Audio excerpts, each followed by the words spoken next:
O programa Espírita, Espiritismo e Educação, trabalhando a educação para a paz, apresentação de Marcos de Mário e Ronaldo Gomes, ambos do Rio de Janeiro, trabalhos técnicos de Elésio Tavares, transmissão da Web Rádio Estação da Luz, e nós vamos reproduzir na sequência. Nosso muitíssimo obrigado mesmo pela sua companhia aqui na página Estação da Luz Espírita. Nossa página não tem fins lucrativos, o objetivo é exatamente a divulgação da doutrina espírita. Reunimos aqui a programação da Web Rádio Estação da Luz, da Web Rádio O Cristo Consolador, de São Paulo, e aquelas matérias espíritas que atendem às suas necessidades de pesquisa, estudo e lazer.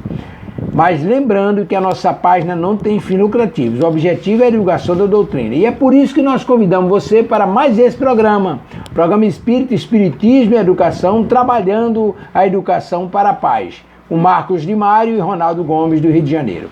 Muitíssimo obrigado mesmo, vamos ao programa.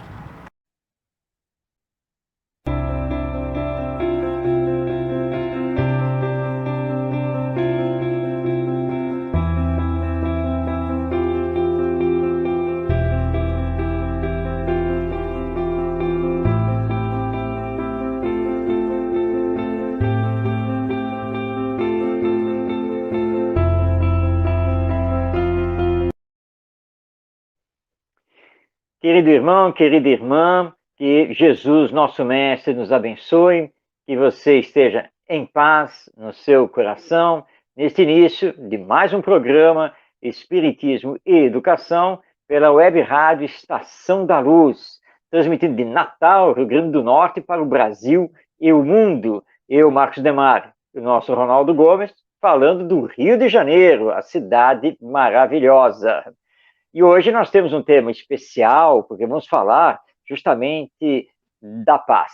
Mas antes de darmos aqui o noticiário, antes de mostrarmos o que nós vamos fazer e como você pode participar, a saudação do nosso Ronaldo Gomes. Muita paz, saúde, gratidão por vocês, por todos nós e a Deus por estarmos aqui. Que possamos, eu e Marcos, apenas ser o intérprete da busca, dessa busca da verdade que vem do nosso Pai Maior, para que possamos apenas dar esse pontapé em busca dessa verdade. Muita paz, que Jesus nos abençoe. Lembrando a você que está nos assistindo que Espiritismo e Educação é feito ao vivo. Portanto, você pode participar enviando a sua pergunta ou o seu comentário dentro dos nossos temas ligados à educação na visão espírita. Você já pode estar aí acompanhando na sua tela os telefones, WhatsApp, enfim, para que você possa participar do nosso programa. Na primeira parte, eu e o Ronaldo abordamos o tema programado e na segunda parte nós, então, respondemos às perguntas, ou seja, passamos a palavra a você que está aí nos acompanhando. Hoje, o Espiritismo e Educação vai aqui comentar o tema Trabalhando a Educação para a Paz. Lembrando que a Unesco, que é o órgão para a ciência, cultura e educação da ONU, da Organização das Nações Unidas, a Unesco possui um programa voltado para o desenvolvimento da cultura da paz nas escolas. E, inclusive, a Unesco ela tem uma parceria com a Unipaz, que é a Universidade da Paz, que foi fundada aqui no Brasil, em Brasília, pelo filósofo e educador francês Pierre Rivel, que já está aí desencarnado. Mas será importante realmente trabalhar a cultura da paz nas escolas? Qual é a posição do Espiritismo em relação a esse trabalho, a esse desenvolvimento educacional? Então, nós vamos começar por aí. Na sequência, nós vamos abordar a Carta pela Paz no Mundo, e com alguns trechos dela, inclusive tem os chamados 10 passos para a implantação da paz. Mas, Ronaldo, vamos começar então aqui a nossa conversa, nosso diálogo, com essa pergunta básica. Qual é a necessidade? É necessário realmente trabalhar a cultura da paz nas nossas escolas? Eu gostaria de polemizar um pouco. Opa, vamos lá. E a família fica onde nessa paz? Ah, é uma boa pergunta. Boa pergunta.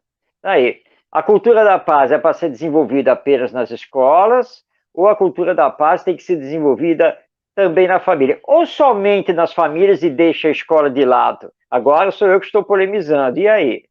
Pois é. Porque eu gostaria de polemizar mais ainda.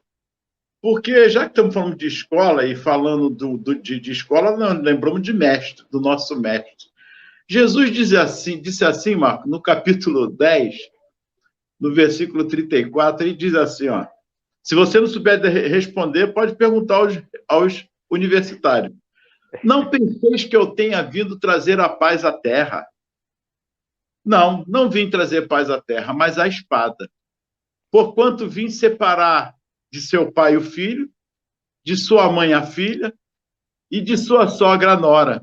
E o homem terá por inimigos os de sua própria casa. Como é que eu posso levar para a escola se Jesus me diz que ele não vem trazer a paz? Mas aí é que eu fiquei mais intrigado ainda, porque ele dá uma continuidade que esse aspecto da paz, porquanto eu vim separar o pai do filho. Ora, se eu vou para a escola e Jesus está dizendo que vai separar o pai do filho, a nora, Marcos, desculpas, aí eu fiquei assim, meu Deus do céu, como é que eu vou fazer esse estudo com o Marcos? Eu não posso fugir desse aspecto e trazer isso, porque antes de eu ir para a escola, eu não posso separar do meu pai e da minha mãe. Que paz é essa que eu estou levando? Pois é, Ronaldo. Aliás, essa passagem do nosso Mestre Jesus compõe um dos capítulos do Evangelho segundo o Espiritismo, de Allan Kardec, que é o capítulo A Estranha Moral. Estranha moral para aqueles que pegam as palavras de Jesus ao pé da letra. Na verdade, o que Jesus quis nos dizer, sim, realmente ele não trazia a paz, mas sim a espada, no sentido de que ele estava aqui na Terra contra as convenções humanas, as zonas de conforto que havíamos criado e ainda criamos, que são zonas de conforto materialistas. Então, nesse sentido, trazendo uma nova mensagem, trazendo a lei de amor para nós, Jesus pode ser tratado, pode ser visto como um revolucionário, ainda mais para a época. E, de fato, o que foi que aconteceu? Os judeus brigaram entre si, os romanos brigaram com os judeus, os pagãos, os gentios, que eram os outros povos, se degladiaram e brigaram com os cristãos. Então, o que nós vimos, a partir da mensagem de Jesus no Evangelho, é que realmente a humanidade se dividiu. Começou a se dividir para antes dele e depois dele. Depois começou a se dividir por brigar pelas interpretações dos seus ensinos. E aí nós tivemos diversas divisões.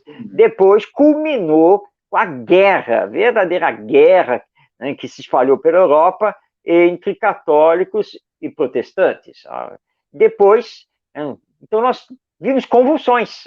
Ou seja, ao invés de termos paz com os ensinos de Jesus, nós tivemos, na verdade, distúrbio, violência, e vai culminar também, que é um dos lances tristes da nossa história, quando os cristãos, em nome de Jesus, vão passar a espada nos infiéis árabes que tinham dominado lá a Palestina. Então, realmente, ao invés de termos paz, nós tivemos a espada. E mais recentemente, porque é um fato mais contemporâneo, nós tivemos a guerra entre católicos e protestantes na Irlanda. E, olha, falando já do século XX, bem próximo aqui de nós. Eu trouxe isso, Marcos, justamente, perdão, eu não é cortando, sim, não, mas justamente para que possamos observar que a paz de Jesus não é a paz do mundo. Esse aspecto que nós precisamos. Se não é a paz do mundo, e Jesus está trazendo essa paz, é a nossa paz interior. Ela passa por uma interiorização do que nós somos, numa individualização e mais à frente para a coletividade. É uma preparação. Então, o que Jesus quis dizer, de fato, é que, por conta do nome dele, olha quantas coisas você já colocou aí, ele trazendo essa paz, ele trazendo o amor, amai-vos uns aos outros, porque ele fala sobre isso.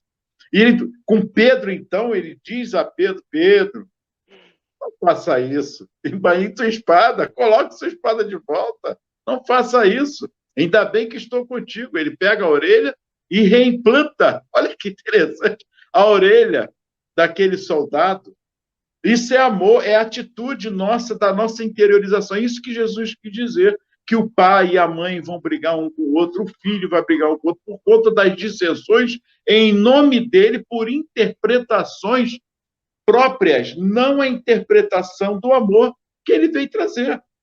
Então, para que eu possa ir nesse aspecto à escola, eu preciso fazer esse trabalho de entendimento comigo, com a minha família. Não é ser perfeito, nós estamos longe disso, mas no mínimo possível, dar essa paz em nós, nessas transformações que nós estamos buscando até hoje e que Jesus preconizou com seu exemplo o tempo todo de amor.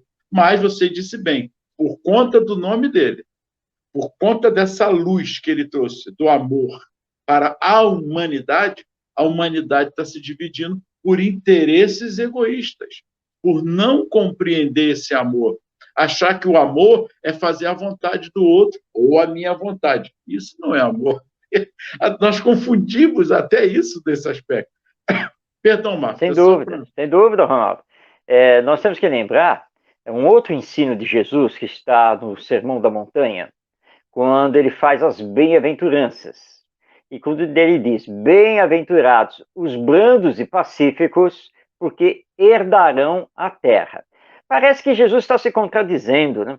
Porque no Sermão da Montanha ele diz que os brandos e pacíficos é que são bem-aventurados e que vão no futuro herdar o mundo terreno, e para depois dizer que ele não trouxe a paz, mas a espada. Mas é o que nós estamos colocando aqui. Jesus não se contradisse. O futuro do nosso planeta, da nossa humanidade, é estar, sim, sob o comando dos brandos, dos pacíficos, dos honestos. Estar sob o comando daqueles que conseguem amar o seu próximo e fazer o bem. Disso nós não temos nenhuma dúvida quanto a isso. Mas até chegarmos nesse ponto, como você bem colocou, nós temos que combater o egoísmo. Esse é o nosso grande ponto. E é por egoísmo que até em nome de Jesus nós estamos aí nos digladiando. E temos que lembrar aqui também, Ronaldo, vamos colocar aqui o espiritismo. Nas décadas de 70, 1970, 1980, principalmente, com respingos ainda na década de 1990, nós tivemos aqui no Brasil, no movimento espírita, então eu estou aqui comentando um fato histórico, nós tivemos alguns grupos, com certeza bem intencionados, que utilizaram a imprensa espírita, os jornais e as revistas na época, e muitas vezes a tribuna espírita, para defender pontos de vista, para defender teses doutrinárias. Chegando a um ponto, e eu acompanhei esse período, sempre fui um leitor voraz das revistas e jornais, então eu acompanhei esse período e foi muito interessante, porque certa vez alguém comentou que tinha ouvido o programa de um pastor evangélico, e vamos citar o fato aqui, mas com todo respeito aos nossos irmãos evangélicos, e um ouvinte reclamou com ele: pastor, o senhor não está atacando o espiritismo. E o pastor disse assim: meu irmão aqui, olha só, não preciso, não há nenhuma necessidade de atacar o espiritismo, porque essa doutrina já está com os dias contados. por culpa dos próprios adeptos. Olha, eu estou aqui em mãos com alguns jornais espíritas que eu coletei. Olha só, no artigo de fulano, ele faz um ataque veemente à instituição espírita tal. No jornal tal, o outro fulano ataca o outro fulano por causa disso e daquele. Então ele leu alguns artigos dos próprios jornais espíritas e conclui assim: está vendo, meu irmão? Eu não preciso gastar o tempo do nosso programa, que é um programa do Senhor, para atacar o espiritismo. Porque os espíritas se atacam. Os espíritas não se entendem, eles brigam entre si. Então fiquemos tranquilos. Graças a Deus essa fase passou. Nós compreendemos, os companheiros compreenderam que realmente tinha que acabar com isso, porque é o problema do ponto de vista, do egoísmo, do orgulho. Aliás, é por isso, né, Ronaldo, que nós não conseguimos ter paz, nem na família, nem na escola e nem no mundo. Aí é que precisamos ver o que de fato nos une. E o que nos une? Primeiro ponto, somos seres humanos. Esse é o primeiro ponto. Se eu achar que eu sou de Marte ou que o outro é de Júpiter, já tem alguma coisa errada, porque nós estamos no mesmo momento, numa mesma situação, que é a escola ou na família, que os problemas só mudam de lugar. Eles vão sempre existirem. Mas nós estamos falando de seres humanos.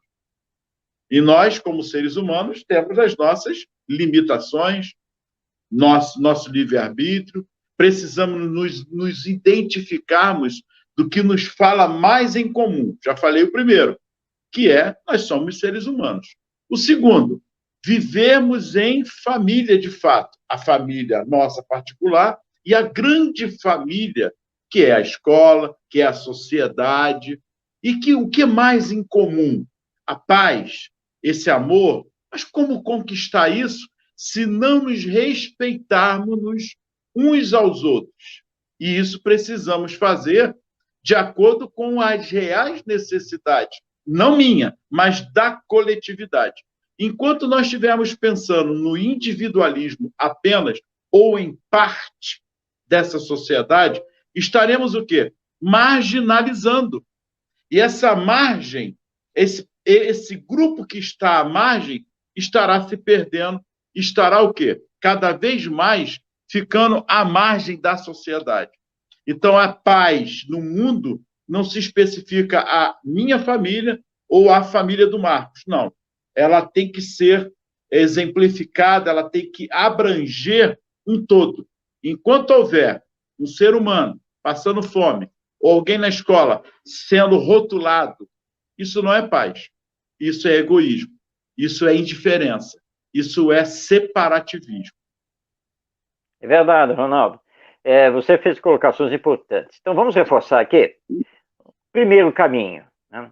Somos seres humanos, espíritos reencarnados, filhos de Deus, portanto, irmãos. Aí, como você bem colocou, diante disso, precisamos nos respeitar. O respeito é fundamental. E terceiro, precisamos realizar, e é por isso que estamos reencarnados aqui no mundo material, nós precisamos realizar o aprendizado do amai-vos uns aos outros. Isso é fundamental para conseguirmos ter uma convivência em paz no nosso núcleo familiar imediato, com os nossos vizinhos, com os nossos amigos, com conhecidos, e assim nós vamos ampliando até conseguirmos chegar a essa convivência pacífica a nível humano. Eu quero trazer agora, Ronaldo, os 10 passos para a paz, porque é claro que algumas pessoas estão nos acompanhando, está tudo bonito, está tudo muito bem, mas tudo isso é teoria. E, na prática, o que nós precisamos fazer? Sempre lembrando, estou aqui reforçando o que o Ronaldo também acabou de dizer. A educação para a paz tem que começar comigo, ou seja, eu preciso me colocar em paz. Eu preciso me fazer essa educação. Bem, na carta que para a Paz Mundial, que eu publiquei em 2016, né, a Carta pela Paz no Mundo, eu proponho 10 passos para conseguirmos essa paz. Vamos ver se é possível. Vamos ler aqui os 10 passos para nós podermos comentar. Vamos lá. Primeiro, procure amar os outros como eles são, respeitando seus direitos sem fazer exigências. Segundo, respeite o ponto de vista dos outros, pois cada um tem seu entendimento, sua visão das coisas e suas perspectivas da vida. Terceiro, seja compreensível e tolerante para com os outros, do mesmo modo que deseja que os outros o sejam consigo. Quarto, busque sempre o perdão em todas as circunstâncias. Quinto, seja a mudança que você deseja ver no mundo. Sexto, na administração pública, pense sempre no bem-estar coletivo. Sétimo, substitua a agressividade pelo amor. Oitavo, faça aos outros somente o que gostaria que os outros lhe fizessem. Nono, combata os vícios morais, desenvolvendo as virtudes, aplicando a si mesmo a educação moral. E décimo, eleja a não violência e a paz como roteiros existenciais. Então, 10 passos aí para podermos trabalhar a paz. O quinto e o sexto, por favor. Vamos lá. Quinto, seja a mudança que você deseja ver no mundo. E sexto, na administração pública, pense sempre no bem-estar coletivo. Olha aí. Eu não estou resumindo, nosso, é que os dois, todos são importantes, mas esses dois é o que nós estamos observando, principalmente no mundo, mas aqui no Brasil. Essa falta do sentido, do sentir, do sentimento de si mesmo em relação à coletividade. Verdade, é verdade. E Jesus disse uma coisa fatal: quem comigo não ajunta, espalha. E nós estamos espalhando, então não tem como. Se nós continuarmos com essa falta de amor, desse princípio de paz, debater, discutir, sim. Não é isso que a história nos ensina? Da discussão nasce a luz, né? Não é verdade? Então, nós temos que buscar, através dessa discussão ímpar, sem levar pelo lado pessoal ou do personalismo, porque isso é que estraga toda a discussão dos itens que você acabou de narrar, e esses dois eu quis destacar justamente por esse princípio interior, mas do sexto, que é a coletividade. Enquanto continuarmos indiferente às situações que estão acontecendo, eu coloco isso, Marcos, porque a indiferença é um dos carros-chefe do egoísmo. Enquanto eu tenho 10 reais no bolso, ou 20, que se dane se você está passando fome, o problema é seu, eu tenho. Mas amanhã esses 20 também podem me fazer falta. Aí você vai estar com os 20 e vai dizer, agora o problema é seu. Porque nós não temos obrigação nenhuma de ajudar a ninguém. Nenhuma. Nenhuma. Mas também ninguém tem obrigação de me ajudar se amanhã eu estiver precisando. É esse o pensamento? Será que esse é o caminho para a busca da paz? Vamos cair, vamos errar várias vezes, mas me perdoe. O que nós estamos precisando hoje mais ainda, é esses dois aspectos, quinto e do sexto, todos eles. Mas esses dois me chamou muito mais a atenção. Pois é. Nós precisamos entender que não é possível implantar a paz pela violência. É impossível, porque são completamente antagônicos, não tem como. Às vezes, não é, Ronaldo, nós ouvimos pessoas reclamando, né, da nossa sociedade, dos políticos, né, do governo, assim, e começa a dizer assim, pois é, tem que mudar tudo, porque não é possível mais continuar assim, o tempo passa, e fazendo sempre a mesma coisa. Sabe uma coisa? Tem que começar tudo de novo. A melhor coisa é destruir Brasília, colocar uma bomba atômica lá, para acabar com aquilo, e começam, né? Nós, de vez em quando, estamos aí ouvindo esses pensamentos assim, radicais, mas espera um pouquinho, espera lá. colocar uma bomba atômica em Brasília. Né? Bom, milhões de pessoas que moram lá vão morrer. Bom, pelo menos milhares. Milhares. Mas vem cá, isso vai mudar o quê? Isso é um ato de violência. Não é? Um ato de violência. Você está saindo matando todo mundo ali. Claro, você está justificando. Não, mas acontece que eles são bandidos, são corruptos, são desonestos, mas não todos. Não é? E a lei divina não funciona dessa maneira. É a mesma coisa, eu estava aqui lembrando, Ronaldo, uma vez conversando com os adolescentes, aliás, num evento, né, que nós dois estivemos juntos, e o garoto lá, o adolescente, falou, não, porque o único jeito de acabar com a violência aqui no Rio de Janeiro é matando todos os bandidos, todos os traficantes.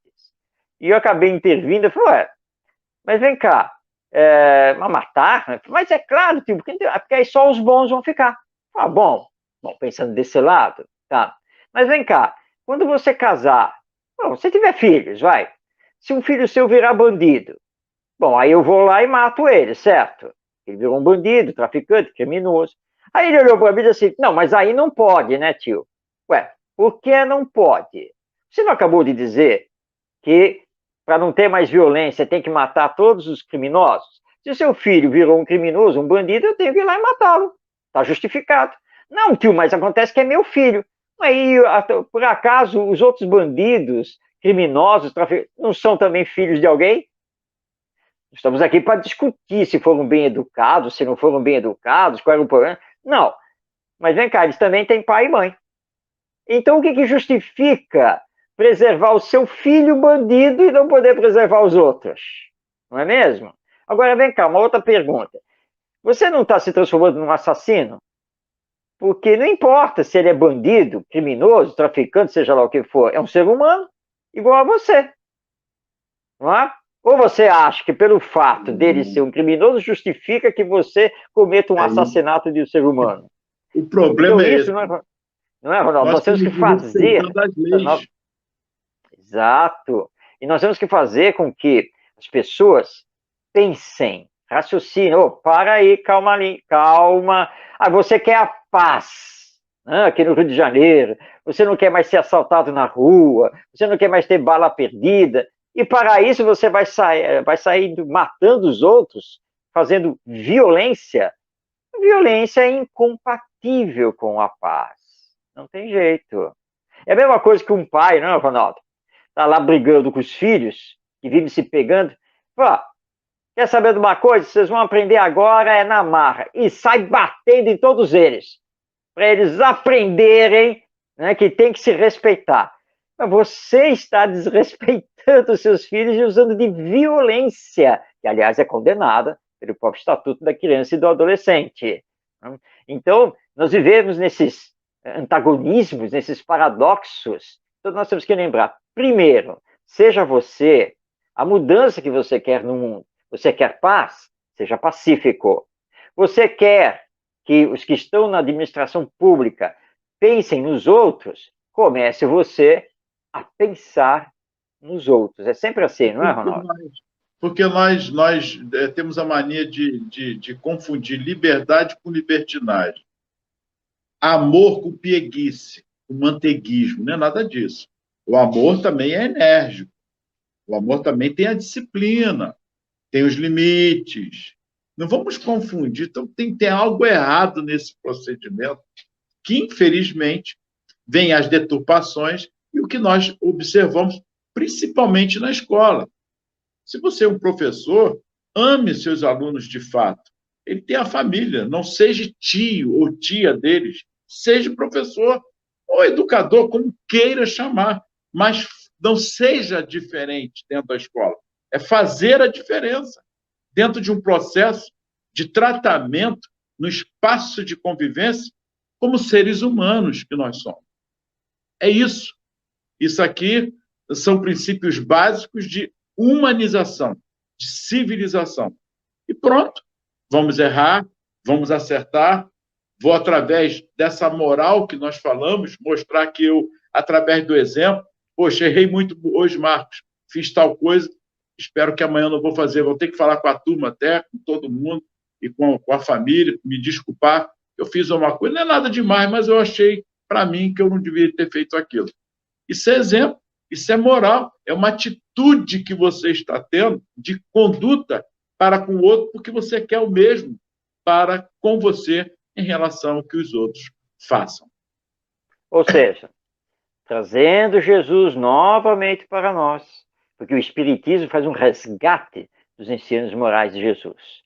É urgente nós aprendermos, dentro da cultura da paz, a fazermos ao outro somente aquilo que queremos que o outro nos faça.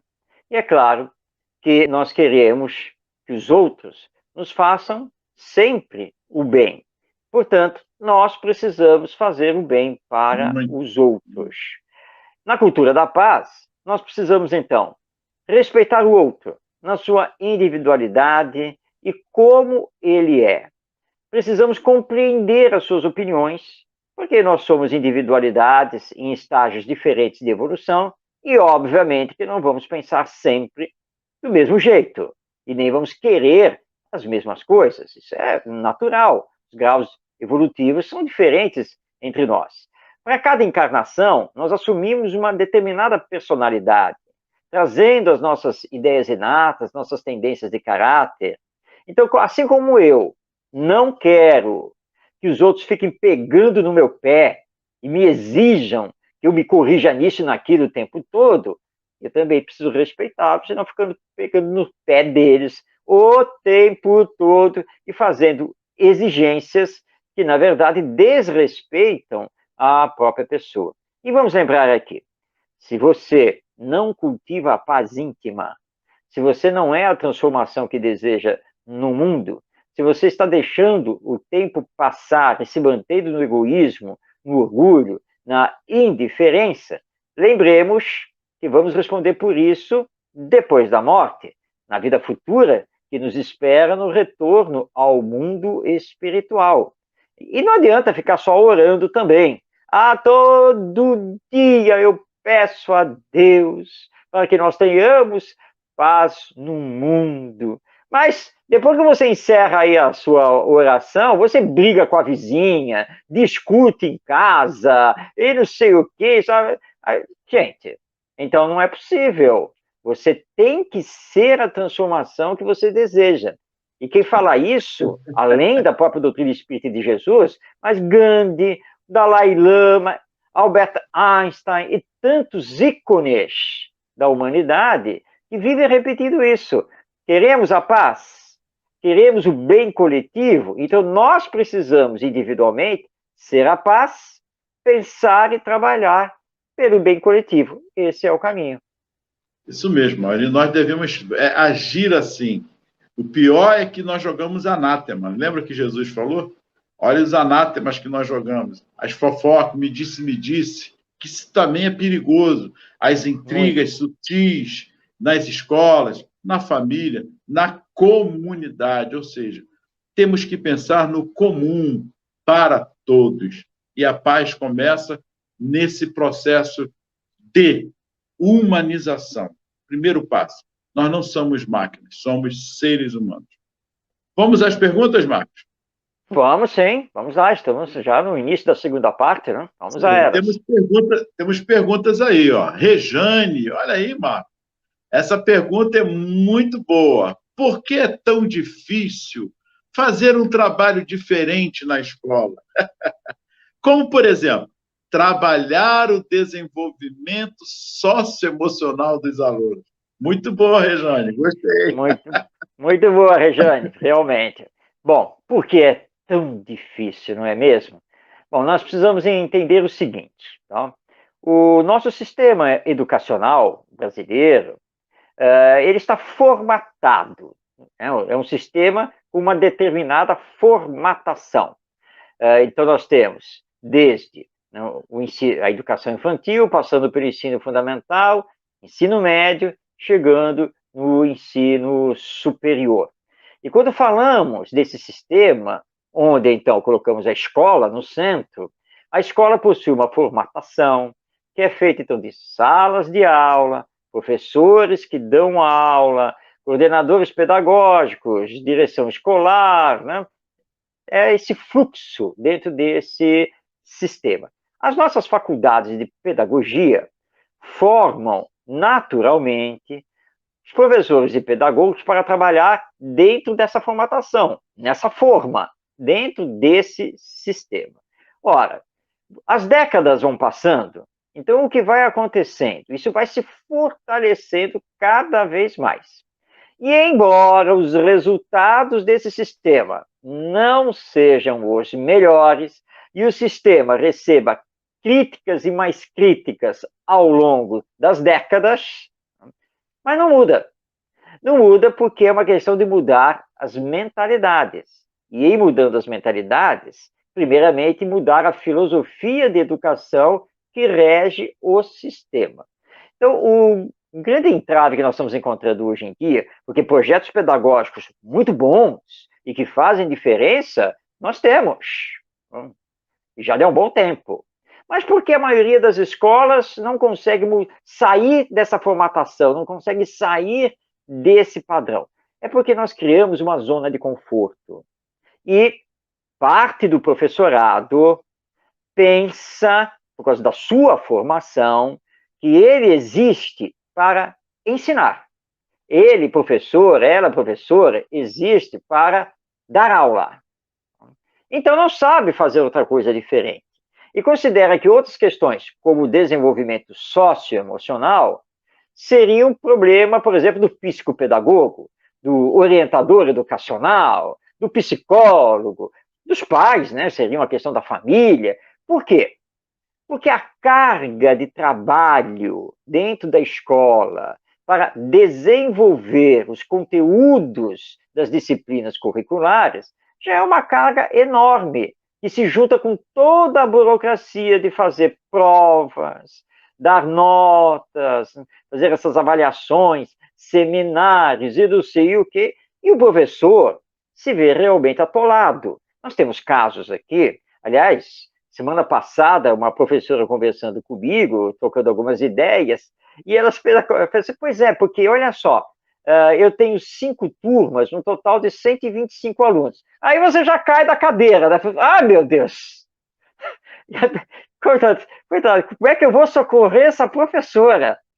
Todos os dias, 5 turmas diferentes, 125 alunos na frente dela. Então é muito difícil mudar e conseguir o apoio de colegas e da própria gestão escolar. Mas, como lembrava aqui o grande educador brasileiro Rubem Alves, nós não podemos perder a esperança e temos que continuar a trabalhar e mostrar que é possível fazer diferente. Transformar a sala de aula num espaço de aprendizagem coletiva, começar a parar de dar aula para permitir que os alunos trabalhem em grupo, façam pesquisas, debates. É de pouco em pouco. Você vai mostrando os bons resultados desse novo processo, e com isso, um e outro vai se aproximar e vai começar, então, também a fazer a mudança. Agora, é bem devagar, né? Não é fácil, né? Você não transforma um sistema da noite para o dia, nem do dia para a noite. Um sistema que, na verdade, ele vem desde lá o início do século XIX. Esse sistema dessa escola, desse jeito, né, de desenvolver a educação, que é só ensinar, hoje em dia seguindo, né, as apostilas, os livros didáticos. E não se enganem, não nos equivoquemos. Colocar tecnologia de ponta dentro das salas de aula não quer dizer estar fazendo uma transformação pedagógica.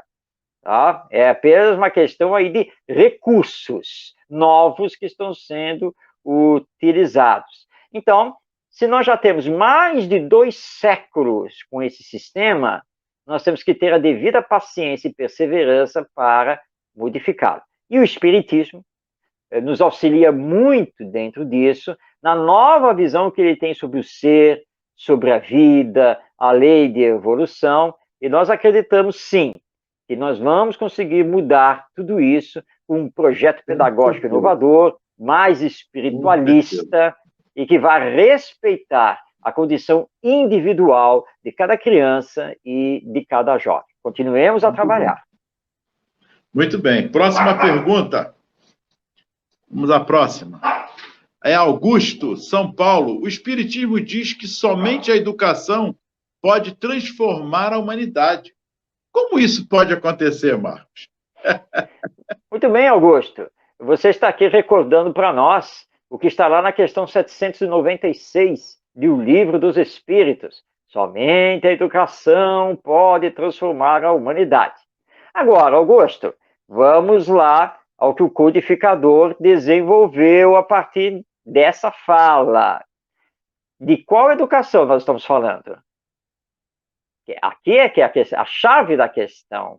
Se estamos aqui falando da educação que ilustra o conhecimento, a educação que passa instrução, essa educação não vai transformar o mundo. Porque se fosse transformar o mundo, já teria transformado. E o que não falta aqui no nosso planeta são pessoas com conhecimento, são pessoas intelectualizadas, certificadas, né, com pós-doc, MBAs e vai por aí afora. Isso não falta. Tá? Então, não é esse o caminho. Não, mas então, que educação? Kardec é muito claro. A educação moral. Essa vai transformar a humanidade. Ah, mas o que é a educação moral?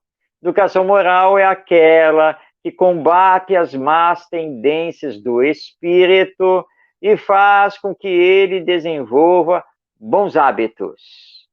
Essa é a educação moral, que é a arte de formar o caráter. Ah, mas onde eu encontro isso nas escolas?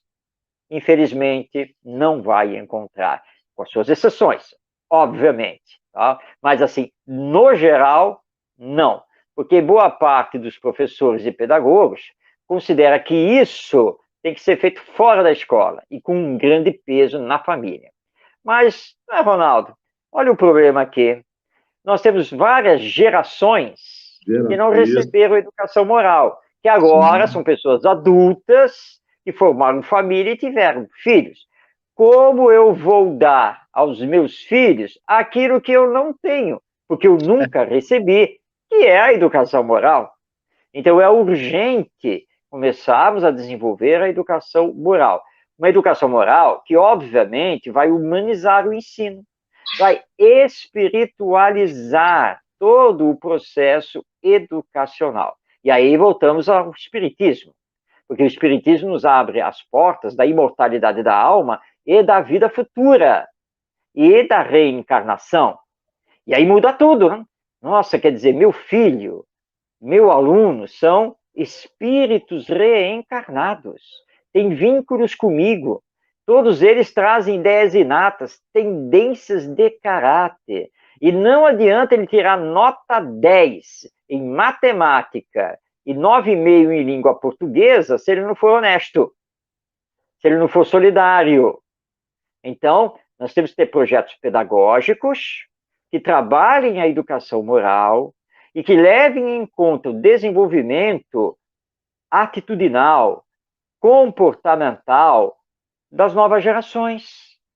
Porque não adianta ele ter o 10 em matemática, como dizia meu amigo Gerson Monteiro, 10 com louvor, lá em matemática e língua portuguesa, se ele tem 0,5 em comportamento. E o comportamento é mais importante, porque senão ele vai pegar toda a inteligência dele e o conhecimento que ele adquiriu e pode fazer o mal. Então, é a educação moral, não é, Ronaldo?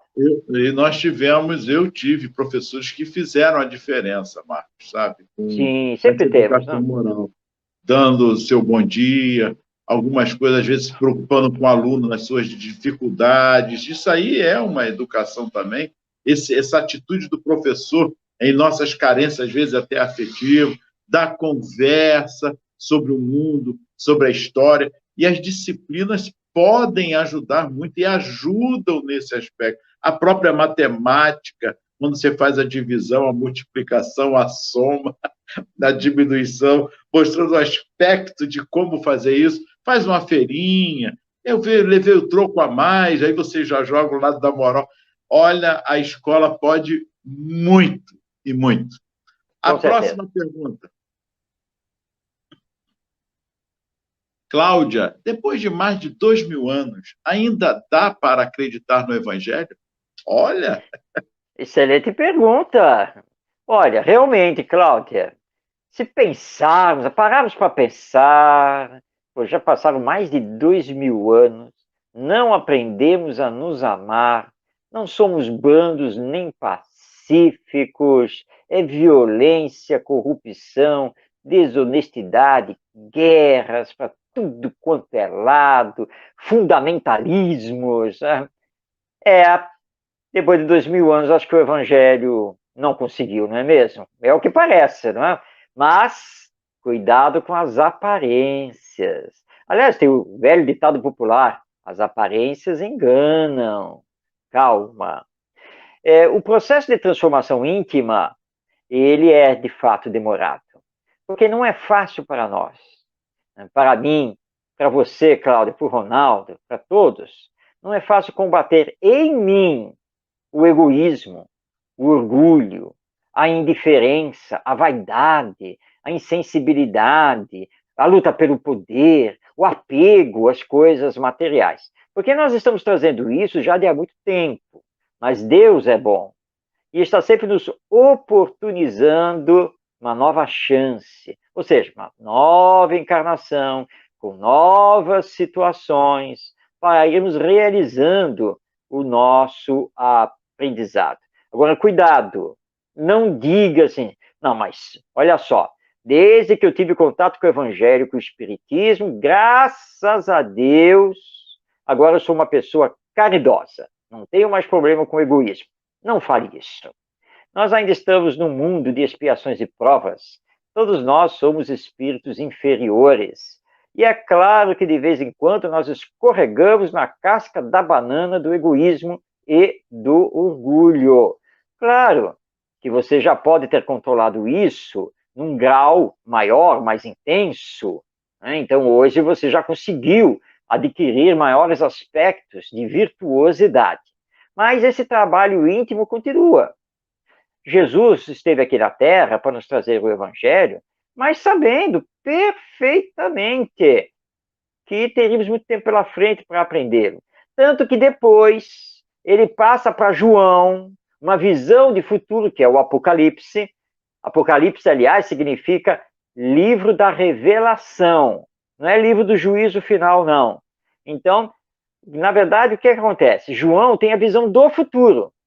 E a visão do futuro que ele retrata lá no Apocalipse, que está no Novo Testamento, não é uma visão boa. Não é. Ele vê guerras, lutas fratricidas, ele faz toda uma descrição desse futuro humano, porque Jesus já sabia que isso ia acontecer.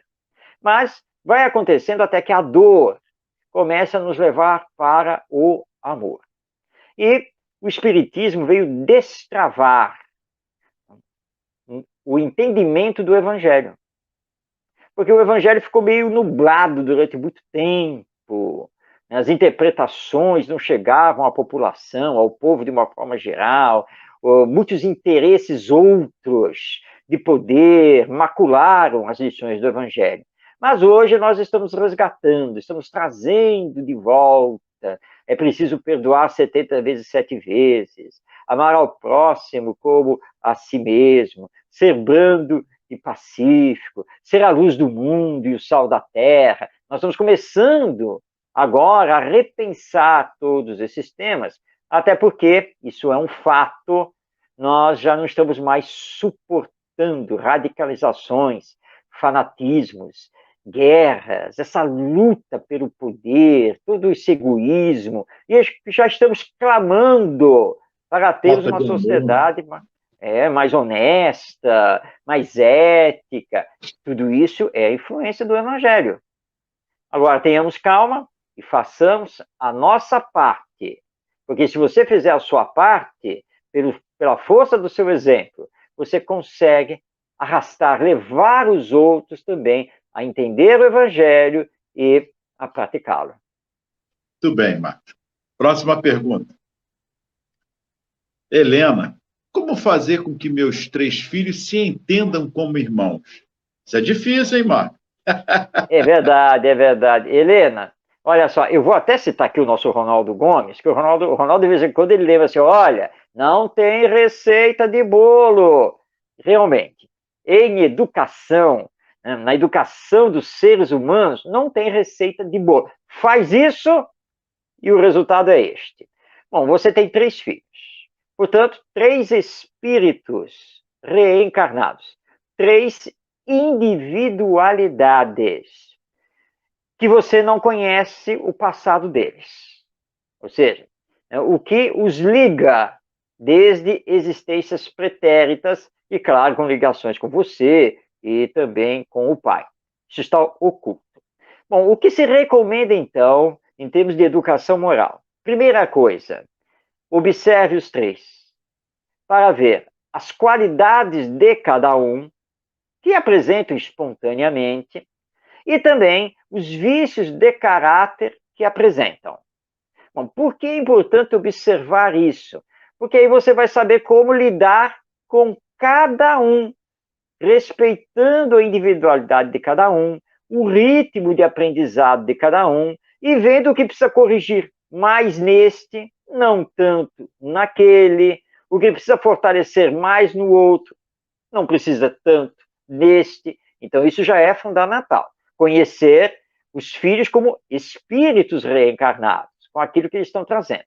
E também, um outro caminho que pode ser feito é sempre sentar com eles, olho no olho, conversar. Assim, momento de conversa, momento do diálogo em família. Vamos conversar. E para essa nossa conversa, vamos trazer Deus, o Pai. Olha só, nesta encarnação, vocês são meus filhos. Mas, na verdade, vocês e eu somos filhos de Deus. Portanto, ele é o nosso Pai. Vem cá. Como vocês são meus filhos, vocês são o quê? Irmãos. Se todos nós somos filhos de Deus, nós somos o quê? Irmãos.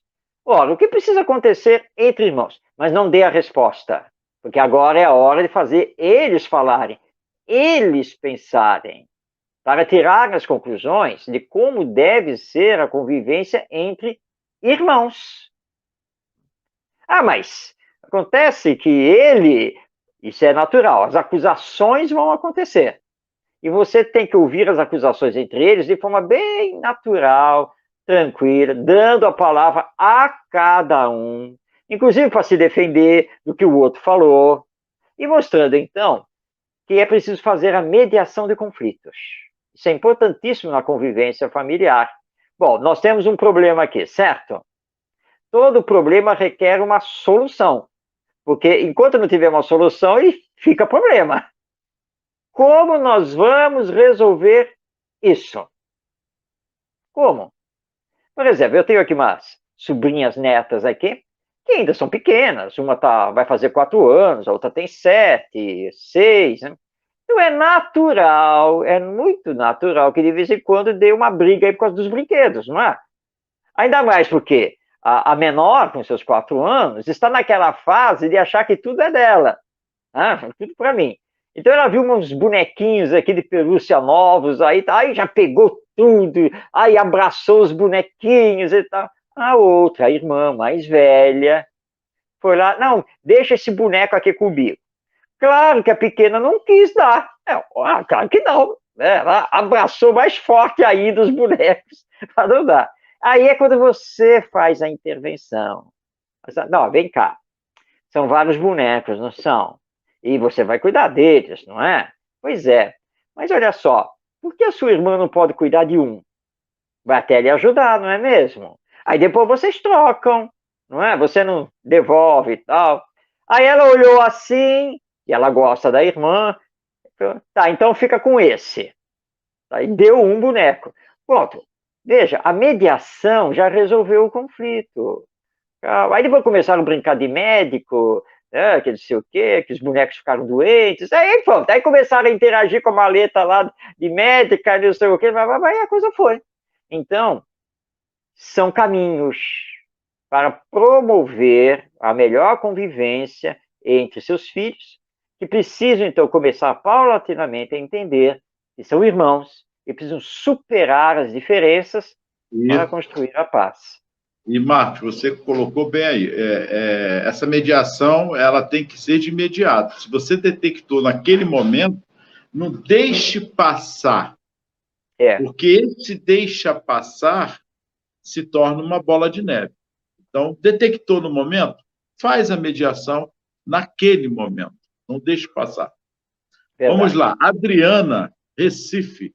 O que é mais importante na evangelização espírita? Ensinar os princípios da doutrina ou ensinar o evangelho? Nós já conversamos muito sobre isso aqui. Verdade. Olha o problema da dicotomia, a separação. Por que nós temos que fazer essa pergunta? Ou isso ou aquilo. Educação precisa olhar o ser humano como um ser integral, esse espírito dotado de todo o potencial divino para o seu desenvolvimento. E a educação, ela deve ser integral, ou seja, ela deve atuar no desenvolvimento cognitivo e emocional, trabalhando ao mesmo tempo a área do desenvolvimento da inteligência e a área do desenvolvimento do sentimento. Então, na verdade, nós não temos que fazer essa discussão. O que é mais importante? O que é prioritário na evangelização? Dar aula sobre os princípios da doutrina espírita ou dar aula sobre os ensinos morais de Jesus? As duas coisas são importantes. O que o Espiritismo entende é que o peso maior tem que estar no lado moral, da formação moral. Aí é óbvio que nós precisamos, então, trabalhar os ensinos morais de Jesus. Mas ao trabalhar os ensinos morais de Jesus, não quer dizer que nós não vamos trabalhar os princípios que formam o Espiritismo. Não, porque nós estamos no Centro Espírita, é a atividade de evangelização espírita. Pais e crianças sabem que é uma instituição espírita regida pelo Espiritismo. Mas qual é a finalidade maior do Espiritismo? Realizar a transformação moral da humanidade através da transformação moral dos indivíduos. Como vamos fazer essa transformação moral? Aplicando a educação moral, que tem que ter por base os ensinos morais de Jesus. Então, na verdade, quando formos falar, quando formos trabalhar, por exemplo, a reencarnação, que Jesus também trabalhou, quando ele informou que é preciso nascer de novo, quando ele disse que, em verdade, Elias já tinha vindo antes, mas como João Batista, nós vamos ligar o tema reencarnação com as questões de ordem moral que se ligam a esse tema. Então, eu estou trabalhando um princípio do Espiritismo e, ao mesmo tempo, eu estou trabalhando um ensino moral trazido pelo nosso Mestre Jesus. Nós precisamos, não é, Ronaldo, ter visão de totalidade, essa visão integral, tanto do processo educacional, quanto do próprio ser humano. É macro, exatamente. Tá? Então, não é para fazermos esse tipo de discussão, mas infelizmente acontece. E já tive casos de conhecer casas espíritas ou em encontros, né, de evangelizadores em que me foi colocado, não, porque como nós temos que respeitar, né, a origem, né, dessas crianças que às vezes vêm de famílias, né, de pais que não são espíritas, que até têm outra religião, então nós concluímos lá no centro que tem que evitar de falar do espiritismo na evangelização. Mas gente, nós estamos no Centro Espírita desenvolvendo evangelização espírita. A primeira coisa que tem que ser falado aos pais e responsáveis é que o ensino que vai ser dado, o trabalho educacional que vai ser desenvolvido, tem por base o espiritismo, mas que o objetivo não é fazer das crianças, nem deles os pais, espíritas, mas sim homens e mulheres de bem, mas que não tem como fugir de trabalhar, né, os princípios espíritas, mas que a grande prioridade é, de fato, o desenvolvimento moral, a formação do caráter. Como também nós não podemos ir para o outro lado, né? No 880. Olha, nós decidimos que se é evangelização espírita dentro do centro espírita, só tem que falar de espiritismo. Mas por acaso, para falar de espiritismo, nós descartamos o evangelho? O evangelho não é uma das bases do espiritismo? Então, nós temos que conjugar as duas coisas, interrelacionar as duas coisas, porque espiritismo e evangelho não tem como se separar. Se fizermos essa separação, nós vamos cometer um erro que já cometemos na história da humanidade, quando a Igreja Católica tirou o evangelho do povo.